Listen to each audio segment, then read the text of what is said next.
Really happy about the win. Disappointed that we had a 20-point lead and blew it. But when you can win a game like that, where you make so many mistakes in the fourth quarter, it is easier to teach. You can be much harder on your team when you win than you can when you lose, because you lose, they're all down. And defense knows we've got a lot of things we've got to fix. Special teams knows we've got a lot of things to fix, but they're expecting that, and we can be hard on them now, and they will respond. Offensively, we've got to make sure that we keep growing, because there's a tendency when you're doing so well that you lose some concentration and get complacent, and we can't do that offensively. We've got to continue to push the guys. So really, really happy with the 63 points. It was fun to win on the road and important for our program. Give Appalachian State credit from start to finish. They had a tremendous crowd. It's a great atmosphere that they've created in Boone. Their kids played hard. They didn't quit. We had a chance when we were up 20 to finish it and didn't. So credit to them for coming back. And we've got to mature and grow up. And after an interception, when we're up by 17 or something, we can't be over celebrating with fans. We ought to be celebrating with each other and getting on the sideline trying to go back out and win the game. Last year we ran on the field at Wake and nearly lost the game. We ran on the field at NC State and it really hurt us. And so Saturday we were better, but we had to run to the stands to celebrate instead of go back to the sideline. So we're just some of this stuff you just can't make up. So that's another area that we can improve, but it was a really, really crazy game. Offensive player of the game was Drake May, and we were really, really pleased with Kobe Pesor. He stepped in and did such an outstanding job for the first time to really play very much in a position that mattered for Josh. Defensive player of the game was Des Evans. He was all over the field and really hustled and made plays, and we're really pleased with him. That's by far the best game he's played. And Noah Taylor gets, he and Kamen Rucker get special mention because of the 2-point play. Noah had the quarterback where he couldn't get in. He was in a one-on-one situation with him, and Kamen Rucker came all the way across the line of scrimmage to make sure that he didn't get in the end zone, and that was a tremendous play that won the game. And special teams player of the game was Noah Burnett, because he stepped in and kicked field goals, and they were solid kicks and straight through, and very, very proud of him for the first time that he played. So offensively, you go on the road with a freshman quarterback, and you don't have your starting running back, you don't have your 2 best receivers, and you don't have your best player on offense. We felt really, really good about moving the ball and the outcome. We scored 9 of 12 drives, 7 TDs and 2 field goals. Very disappointed after the interception that we didn't score a touchdown. That was a point that could have really put them in a bad spot. And I thought that sequence where we didn't score the touchdown and then we fumble the ball and they get it and score quickly, that's when we let them get back in the game, and that's what we can't do. When you start looking at penalties too, we had 5 offensive penalties. 4 of them were false starts. And it was interesting that your new center and Awesome were having trouble because they were talking and Drake was trying to get the ball snapped. And it was loud, but we were going to play in loud places. So we really did a poor job with 4 of those 5 penalties because of lack of communication at the line of scrimmage and with our quarterback in the snap. So Corey and Drake and the offensive line have to get that straightened out. But those are things that can be straightened out without question. And then we were down 21-7 and rattled off 28 straight points unanswered. So I was really, really proud that the team came back and defense played really, really well from the second and third quarters. Didn't start well and didn't finish well, for sure. Also, we've challenged our team to finish the half well. We had scored 14 points in the last 5 minutes of the half going in. An outstanding 1-minute offense. Our 1-minute offense, our use of timeouts is so much better than we've had since we've been here. And we've challenged our offense about touchdowns in the red zone, and they're 8 for 8. Though we don't count the one against Florida A&M where we had a lot of the backups in. So offensively, we feel really, really good about where we're headed and what we're doing. We've just got to continue to do it. Defensively, we were inconsistent. Got to get a lot of things fixed. Give Kevin Barbay credit. They've got a brand new offensive coordinator. It's a second opening game for us, and he put some new wrinkles in that they haven't been doing. And we were concerned about that some, but he really did a good job of getting us on our heels early in the game and getting them with some confidence. And then we settled it down, and we played really well most of the second quarter and the third quarter, and then the fourth quarter we relaxed, got tired, mostly missed tackles and too many penalties. We had penalties just keep extending drive after drive after drive, maybe 4, where we would have been off the field and the game would have been what we wanted it to be, and instead of the track meet that it ended up. So we've just got to finish. We've got to do a better job of that.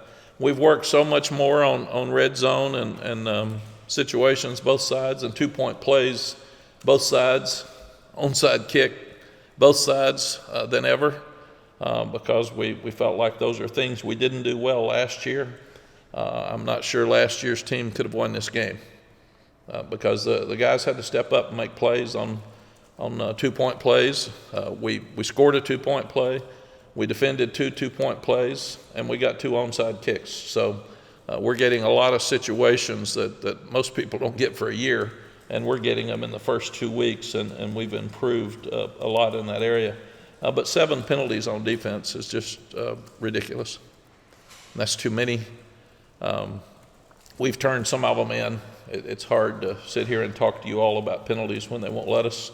But 4 of them extended drives.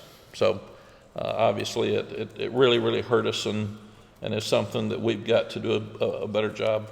I've got total confidence in Gene Chizik. He's a tremendous coach and coordinator, and he's obviously not pleased, as our defensive coaches aren't, with what happened in the fourth quarter, and we've got to get it fixed. Special teams, you watched the special teams game with Florida State and LSU last night. Special teams were the difference in the game, completely. So we've still got to improve. We did an outstanding job the first week. Appalachian State's better on special teams than Florida A&M, so we had some things show up.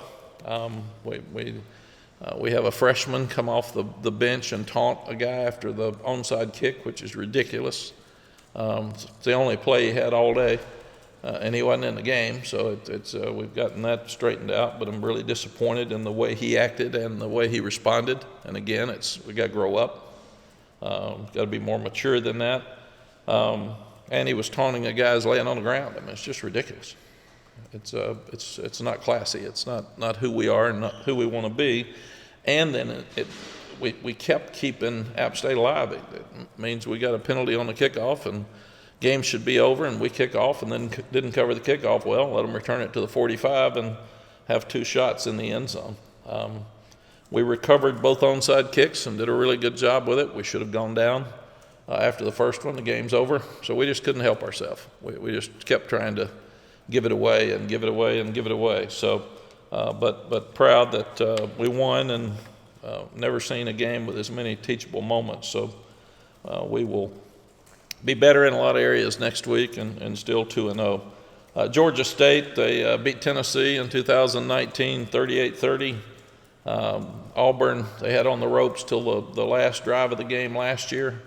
And then South Carolina, they have a 14-12 lead in the third quarter the other night. So we are the only Power 5 team to ever play at Georgia State. So we're the biggest game in the history of Appalachian State last week, and we're the biggest game in the history of Georgia State this week. So we are getting a test. Sean Clark has done an outstanding job at Appalachian State, and Sean Elliott is a disciple of Coach Moore in Appalachian State as well. He was the interim head coach at South Carolina and did a good job there after Coach Spurrier quit. And he's done an amazing job at Georgia State. And we'll see a very, very similar team this weekend. So we've got our hands full, and We understand we've got to get better. We've got to play to the standard that we are doing sometimes. We're just a very inconsistent football team, and we've got to pick up, and especially we've got to continue to grow offensively, but we've got to be better in special teams and defense to have the season that we want. Jeremy, did I miss anything? Okay, questions? Is that an experience you mentioned due to how young the team is, or is there another reason? Yes, and it sounds like an excuse because they're all players, they're all out there, so they need to make plays. So we just, the good thing is we're talented and inexperienced, so these type games make you get better faster, makes them grow up really fast. So the penalties, we've got to stop, and we thought we had, and then they showed up when I think both defenses got tired, and it became a track meet in the fourth quarter, and you score, and then they score, your quarterback fumbles, they score quickly, you score in 3 plays, defense is back out there. So we probably should have substituted more, especially in the back end with some guys, but there are no excuses. You got to play better. I love this team. They try so hard, and I love the fact that as bad as it was, they found a way to win, and that's what this is all about. Half the teams lost Saturday, and here we are with we could have very well lost that game, and that'd been devastating for everybody to have a 20-point lead and lose, but they found a way to come back and win it in the end, and could not have messed it up more. I mean, we messed up everything you could possibly mess up and still won, and so there are some positives. Have you ever given up 40 points as a coach in a single quarter before in your coaching career? I don't think so. Never thought about it, so. Coach, is the defense that inexperienced? You got seniors and fifth-year seniors that were. No, I mean overall as a team. So we're talking about, you got a freshman quarterback going on the road. You got receivers that haven't played. But we've got enough players on defense. We should be playing better. We're not playing good in the secondary. I don't know what it is. We're just, we got to wake up. And Gene will talk about that more in a minute. That's why we have them come out here. So. As far as the problems on defense, is there a trigger point? And with that trigger point, is there a cascading effect where this thing goes wrong and then so many other things go wrong as a result? Yeah, Gene will talk to you about defense, but they're not playing with much confidence.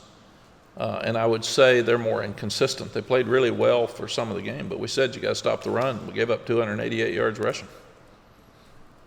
And then we gave up, I think, 21 explosives, which is absolutely ridiculous. And only 3 of those explosives were in the second and third quarters. So it is what it is. Got to be fixed. What was film review like with the defensive coaches yesterday? In that room? You knew the answer to that question before you asked it. But they're embarrassed. They're disappointed. We're not playing as good as we should. We're not playing as good as we thought we would, and we got to get it fixed. It's one thing, everybody comes in and says, what's wrong? There's too many pieces that are wrong. You can't answer it in one easy thing, or it'd be easy to fix. But you got to have guys step up. Why aren't we getting more pressure with the front four? We're not. Haven't since we've been here. Thought we would, and we're not, and that's disappointing. Why aren't we stopping the run better? Well, we do a lot of the time. Then we give up explosives. Why do we give up so many explosives? Well, it's a poor angle. It's a missed tackle. So why don't you tackle better? We work on it every minute of every day. So all you can do is take what you've got and try to get better with it. What do you take away from, I guess, just the fact that they came through?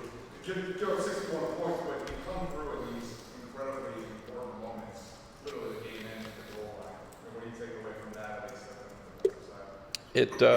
It really builds confidence in your ability to win, because to have a good season, you've got to win some close games where things don't go well. And that one's got check marks all over the place about a close, crazy game where not many things went well in the fourth quarter. So it has to give them confidence that they can win, because they can see all the things that we can fix. And they won as poorly as we played on defense and in special teams. So there's weirdly enough some positives in that. Oh my gosh, we're 2-0, and we're not even close to where we need to be. How do you deal with the second straight week on the road in a game that's going to be equally as big as the opponent again? Yeah, we told the guys that this is the perfect opening schedule for us because you haven't won on the road. You got to learn to play on tough games. We got to get tougher as a team. We got to be more confident and finish as a team. So all these question marks that we've had are getting tested at this point, and I like it. I think it's really, really good. I know we'll hear from Gene in a couple minutes, But there's always but. Never listen till you say but or however. I've learned that. well, you know, I'm starting to say that so many times. Yeah. All right, we can wait for Gene. Yep, But was there a certain point where you kind of stepped in after 10 points, 20 points, 30 points in the fourth quarter and gave a message to the defense? Was there something you said to that? you talk to them all the time. You talk to them when it's good. You talk to them when it's bad. And basically, all you can say in that situation is somebody's got to step up and lead. Somebody's got to make a play. Somebody knock a ball loose. Somebody stop somebody on fourth down. And we get we talked about it after the game, but you turn down a fourth down and 8 to take a third down and 16. It ends up being a 4th and 12, and we've got a questionable situation where Cam Kelly comes and slides and really hits our guy, didn't hit their guy. And there's a flag that gives them a first down, and it should have been a 4th and 12. There's another situation where the game's over. Is over about 5 times, and then they called holding on Legend Gavasas. Game's over. They don't even get the ball off. We hit the quarterback. So we can't have that stuff. There's a 3rd down and 10 where 3rd and 8 maybe. Tony Grimes is right on there. That looks like the ball may be tipped. So we didn't get a break in any of those things, and that extended a drive. So there would have been a lot of those drives that had been stopped if those 7 penalties hadn't occurred, and that would make this conversation a lot different. So that's one of the biggest things we got to do. We've got to tackle better. We've got to cover better. We got to get more pressure on the quarterback, and we can't have penalties to extend plays. Coach, Tom Shanahan from the News and Observer. If I could change gears a little bit, I want to put together a story about the challenge of keeping recruits at home, which I imagine is harder than ever because recruiting is so national, and you've been on both sides of it for your 2 times in North Carolina plus in Texas. Just what are the challenges and what are the messages you give local kids? Well, we all of us in this state want our players to stay at home. For all the schools, we've got great football in this state, and they have lots of opportunities, and that gives the high school coaches a chance to see them play, their friends a chance to see them play, and their parents. And when you're looking at it, we always talk about where is your schedule. Your parents raised you; they got you to this point. So, what is the best opportunity for them to see you play? And we want all the kids in the state of North Carolina to stay here. And then when you do that, you're telling out-of-state kids you'd want them to come, but obviously they're going to look at their home states first because their home schools first because they're closer. But our success here at App State, at Tulane, and at Texas has all been within a footprint. And our footprint has been from D.C. to Atlanta. And with COVID, that got tougher. We were really lucky the first year because we were a year and a half ahead. So even though a lot of the kids couldn't go visit other places, they'd already been here to visit. So it's absolutely saved us because nobody could visit for that year. Everybody forgets that, but that was a critical year. Then the second year it was tougher because some teams played in the spring and some kids didn't play. You weren't able to have kids at your camp. You weren't able to get out and see teams play. So there's that year after COVID was much more difficult than the COVID year for guys like us because we didn't get to see them. And I'm sure we missed on some kids. And then the other thing was that the NCAA gave all the kids a COVID year, an extra year. So that still builds up your roster because a lot of these teams we're playing have got 6-year guys now, and we've got a few, but 5- and 6-year guys, and that hurts high school recruiting because you don't have enough numbers to continue to get them. Then the transfer portal hurts high school recruits because a lot of the people are taking transfers instead of high school kids, as many. So this is a very different time in recruiting and roster management than ever before, with transfer portal and with COVID and the COVID year. It's still hard to tell when you're looking at it. You have to say, now, has he got a COVID year and a redshirt year, or did he redshirt, or did he play, or did he get hurt? Can he appeal? So there's just a lot of things going on with roster management that are different than ever. And then social media makes it easier to recruit nationally, right? I mean, you got more schools coming in looking at your own kids. You do, and it used to be the parent and the high school coach and the young person. And now there's a lot of people involved in recruiting, and I do think social media is a huge part of that. That you can get to kids without, and some people are breaking the rules. You're not supposed to see 24s. You're not supposed to text them. You're not supposed to talk to them unless they call you for the 24 class until September 1st. On September 1st, when we started contacting them, they said, "Where you been, man? Everybody else has already been calling us and talking to us." And that's unfortunate that people break the rules, but people break the rules in every facet of life, and that's not going to change. Cheaters cheat. Zach, I had an ACC question for you. When Yes, we sir. were in Charlotte, there was a lot of questions about the league's long-term future. And some of the coaches took the attitude that there's only so much we can control, and that's the product on the field. Try to make it as good as it can be, you know. So the league this week had won its marquee non-conference games, and there's more of these games to come in September. You know, Pitt's playing Tennessee and so forth. How much value are these games in the month of September for the league as a whole? These ones that are outside the conference. Aaron, I think I've always felt like, even when I was in TV, that we make judgments on a conference too early. There's people that, because the Pac-12 lost a couple of games this weekend, they're already out of the playoffs, and that's not fair. So I do think that these games are important for leagues, especially the national crossover games. Last night was a huge win for Florida State. Everybody saw it, because it's the other thing. It's like our FAMU game. Everybody saw it because there aren't many. There's so much football on TV now. It's unusual for you to have all eyes on you, and that's what happened last night. It'll happen tonight with Georgia Tech and Clemson. So making a statement nationally to media, to fans, and to recruits is so important in those situations. And it's amazing to me, and my wife Sally and I talk about this all the time, but that was a hard-fought game last night. It comes down to a blocked extra point.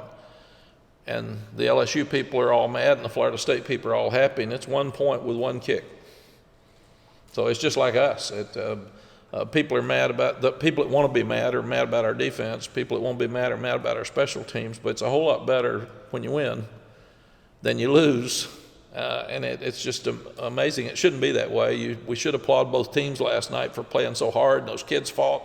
And that's not the world we live in. There is a winner and there is a loser. And it doesn't matter if it's 40 points or one. Somebody walks out a loser, and we beat up the losers and we pick up the winners. And really and truly, there's some bad plays in both teams, and things that both teams have to fix today. And how do we know which is the better team? But we applaud one and yell at the other. And that's just kind of who we are right now with college football, and it's crazy.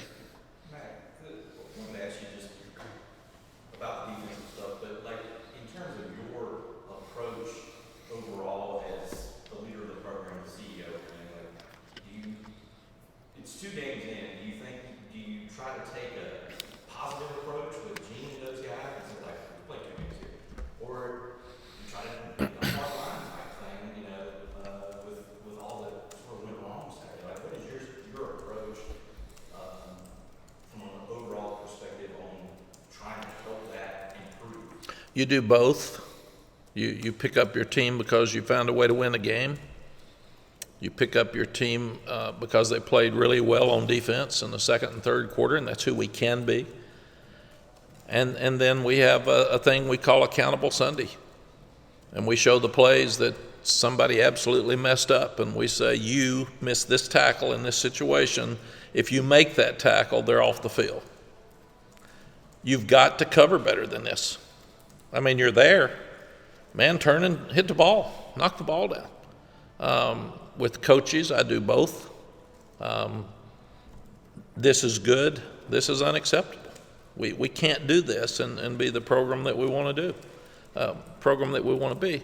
And you get a guy like Gene, he's been around so long, he knows it. He's been a head coach. So you really just be honest and do the best you can. Jeremy's team put out a stat last night saying that Drake May, his 9 passing touchdowns, is the most by any ACC player since the year 2000. That's pretty unbelievable, especially when you take into account he's only through 2 games. Do you know that Drake had this type of talent? Did you expect this stat to kind of come to fruition 2 games into the season? He has he showed the ability to do all the things he's done in practice, but that's practice. So he didn't know how it would transition to a game, and then he wins at home, and that's a very comfortable setting. And then he goes to a very tough environment up in Boone, and he does the same. So we've got to get him smarter with getting down. We've got to get him smarter with getting out of bounds. It's just not smart to take hits. And quarterback's the worst ball carrier on the team because you don't ever hit him. So you've got to make sure that the quarterback protects the ball, because when you fumble once, now they're all going to try to hit him more to try to strip the ball and get it out of his hands. But he's smart, he's savvy, he can run better than people knew, and we saw that, but people didn't know that. And he's very accurate. He missed a few the other day, but he doesn't miss many throws. And there's throws like the one to Pesur where he's throwing it sidearm, and he threw it on the inside to catch it in the end zone. And there's plays where he faked the screen and hit Nesbitt for the touchdown with 5 seconds left. Those are things that a lot of people can't do at his age. A lot of people can't do them ever, but at his age. And he also has managed the offense well. He is always poised. The play to DJ Jones, they bring them all. And he's tall enough that he can see it, he can feel it. He knows he's going to get hit right in the chest. And he takes the ball and just makes a perfect throw to DJ. How many people have that much courage? How many people are that tough? And who can be composed enough with a guy coming right at him, untouched, and him still make the perfect throw? So there's some special traits that he's got, and he's just got to keep improving and keep going. We had a great crowd at Boone. I was surprised, but those 10,000 seats in the end zone, most of them were ours. So they added seats, and it helped us. And it was a hard ticket to get. And one of our best fan bases is in Atlanta. So I'm really hoping that we have the same type crowd in Atlanta for this game. Coach, how did this game come about? I know it wasn't when you were here, but any discussions with Bubba about how it came about playing there? It's really not, Ross. Some people had said that Coach Fedora wanted more of a presence in Atlanta because we recruit Atlanta so much. Some people are going 2-for-1s now instead of paying big guarantees. I saw where Alabama paid, I think, $1.9 million to get Utah State to come in so they can have 8 home games or 7 home games. And so some people are doing both, but I'm not sure. You'd have to ask Bubba. Is it 2-for-1? Yes. Okay. I think, do they come back here at some point? I thought this one and the App State game was a 2-for-1, I think, but we'd have to check with Rick. He would know. I know Appalachian State is because we play them here next year. I'm not sure about the Georgia State in the future. I know it's not in the next year or two. It could be extended out there somewhere, but. Mack, when you talk about the team needing to mature, is that something that you can facilitate, or do they have to have experiences like Saturday to bring it all out? Yeah, I think, CL, it has to be like Saturday. That's why I call it teachable moments. You can't make that stuff up. I mean, I'm sitting there seeing them. I've told them, don't run on the field anymore. I mean, come on, man. Act like you've been there before. And then I look over after Sid Gray's interception, the whole defense is over there celebrating with the fans. And I'm saying, really? Come on, man. Let's grow up. When does this happen? We're in our 4th year. So come on, act like you're excited to get the interception, but come over and get ready to stop them again. Celebrate when the game's over. And the little freshman, he came up to me last night and said, I am so sorry. And I said, where did that come from? I mean, you have never even said, you don't even talk. And here you are yelling at somebody out on the field. I'm looking around and saying, where'd he come from? He'd been sitting back there on the bench by himself the whole game. He decided to go out and taunt a guy. So, I mean, it's crazy stuff. And these are smart kids, and they're good kids. So but that's the only way we can do is take the moments like we had and show it to them. Take last night. If you think LSU had 2 field goals blocked, they missed a field goal, or they had 2 field goals and an extra point blocked. They had 2 muffed fumbles on a punt and lost both of them, and then had a taunting penalty, unsportsmanlike conduct on a kickoff return. You can't figure all that stuff's going to happen in practice. So when it happens in a game, you just say, really? I'm sure Brian's sitting there this morning saying, okay, what did we miss going into the game? So, and I think it's one of the reasons that college football is so popular. You got kids playing, and they're not perfect. And there will never be a Sunday that we won't walk in here, or a Monday that we won't walk in here and you all got something that you're mad about, or something that needs to be fixed. And that's the great and bad thing about college football.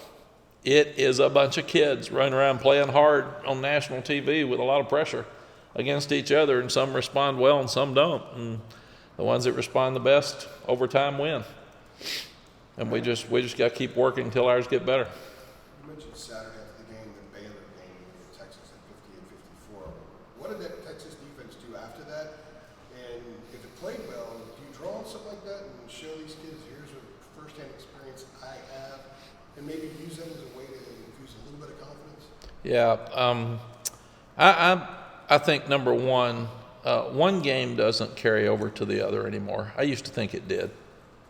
You can play awful one week and play great the next. We could very well go to Georgia State and not score any points and play great defense. And everybody then will say, what's happened to the offense? Man, it's awful. I can't believe this offense has just quit. They got too arrogant. The hard thing about a coach, you never know who's going to show up. So what you got to do is try to manage whatever happens and figure out how to win the game and then go to the next week. This defense will get better. We're playing a different defense. We've got new coaches. So they're going to get better. They showed sometimes. Nobody remembers second and third quarter, and nobody wants to talk about it because it's not as exciting as giving up 40 points. That's exciting, man. We can talk about how bad that was. But what I've got to do is take the balance of why were we good during the second and third quarter, and then what happened in the fourth quarter. Well, we gave out. We didn't get cramps. They got cramps. I thought we were in shape, but it was hotter up there than normal. I was surprised how hot it was, living up there for 30 years. And on that turf, and they stayed out there too long because they didn't get off the field. And they gave up too many explosives. So they kind of just went and didn't play well. And I think the biggest thing that we don't talk about are the penalties. The penalties can be fixed. That should not happen. Those can be fixed. If some of them weren't penalties and they were called, then that's the ACC's issue. They've got to do a better job in that area. But our part is to try to fix the penalties. That would have gotten us off on 4 of those touchdowns. We'd have been off the field, and there would have been less points scored. So there's one area you go to. Tackling, you just got to keep tackling. You don't have free agency. You can't change them. We work on tackling every day. I've never seen a team work harder on it, and we missed more tackles, probably because we got tired in the fourth quarter, than I've seen in a long time, which gave explosive plays. We got to play the ball better in the secondary. Cam Kelly really stepped up. He had his best game. He was all over the field. He missed 1 tackle that was huge, but the rest of it, he played really well.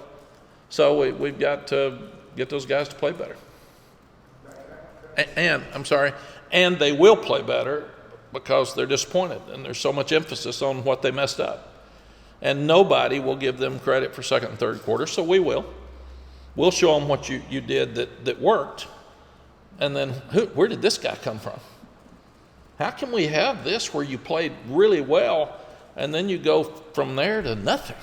I mean, how can you do that? And they're not stupid kids, and they've got a tremendous amount of pride. And usually the best thing that can happen after you do something poorly is everybody criticizes them so much, and especially now with social media, that they'll be motivated. Yes?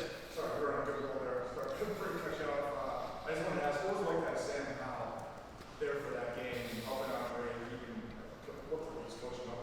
Yeah, it was so cool for Sam to honor Drake, the offense, and all of us to come back because he's really busy and getting ready to start the season. And his parents went to App State, and that's a place that he's loved for years. And he lost to him as a quarterback as his freshman year by 3 points 3 years ago. So I was surprised when he said he was coming. He texted me and said, "I'm going to see you in Boone."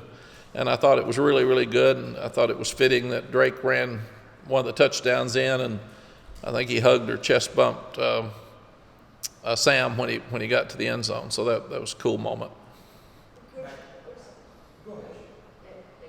I wanted to ask, obviously this is a different Georgia State team from last year, but how are you taking into account last year's game to inform your strategy heading into this weekend? I think last year's game has to be thrown out because we were mad after Virginia Tech, and we came out and played great on offense and okay on defense, and they faked a punt from like the 10-yard line and didn't make it, and it gave us some easy points. So we can't count last year's game as this at all because we're totally a different team.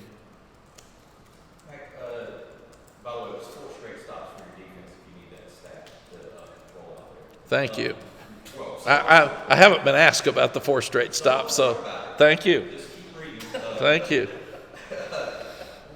Okay, so you didn't have Josh that night. Were you at all interested to see? I mean, you're trying to win the game, obviously, but were you at all interested to see just what's your offense's reaction to be like not to have your best player? Who might step up in more of a leadership role in addition to a playmaking role? Like, was that something you were looking for just as a coach? Like, let's see how these guys, all these young guys react. Yes, we've talked a lot about next man up.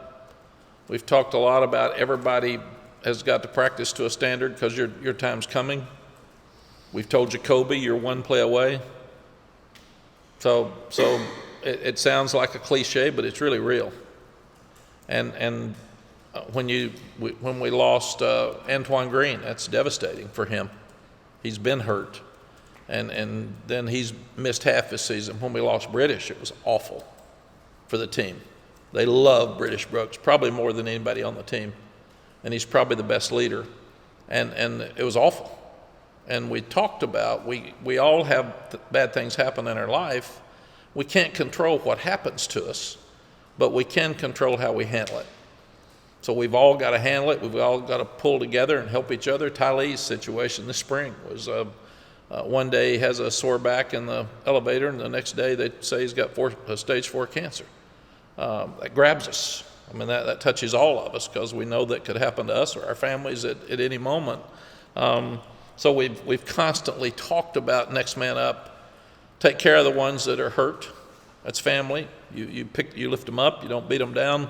But somebody got to go. We're still going to have to play the game, and we can't have excuses. And when you lose your best player, we thought there was a chance, like today, we thought there was a chance Josh might play last week. And then by Thursday or Friday, he wasn't running well enough that the doctors would release him. And I actually asked him, is this the doctor's decision to you? And he said, "Coach, I can't play. I'm not ready to go." So then you just pat Kobe on the head and say, "Okay, bud, your turn, man, go." And he practiced all week with that position. So Josh was hurt some in preseason, so Kobe got a lot of work. I was disappointed after looking at it. We only got him 15 plays at FAMU, because if he'd gotten more then, he would have been more ready to play. But he responded really, really well for his first time. And it helps your team when guys come in and respond well when somebody else gets hurt, because it shows the other guys on the team that they've got a chance to do the same. And that we're saying next man up, but we really mean it. And it does make a difference. Because I've said it a lot, but you got 120 players on the team and 11 get to play at a time. So there's a lot of depression, there's a lot of morale issues, and it's hard when you're in a fight. We got some guys in the game at FAMU. We couldn't get anybody extra in the game the other day because it was too close. Just to follow up on that, given the way the schedule looks, you got obviously off next week and then Notre Dame and the ACC. Is there any inclination just to say, "Look, Josh, shut it down this week or next week, like just shut him down and say, Yeah. rest"? No, you've always got to try to win every game. Coach Gene Stallings told me one time, when people say a game's not important, try to lose it, and then it becomes important. So we'll try our best with everybody we've got to win every game. It's been about a month now. Are you guys still on the same timetable, 6 to 10 weeks for Antoine Green? Is there any update on him? I'll have to find out. Say it again? I'll have to find out. It's not Yeah, like he is. same time, but I'll- Yeah, he is running some. He's out of his sling. He's not catching balls, but he's catching balls lightly. He's not running routes, but he is definitely improving, and he's got a good look on his face. And he and Tylee and Josh jumped in a car and drove to Boone because we don't take injured players on trips, and they wanted to be on the sideline.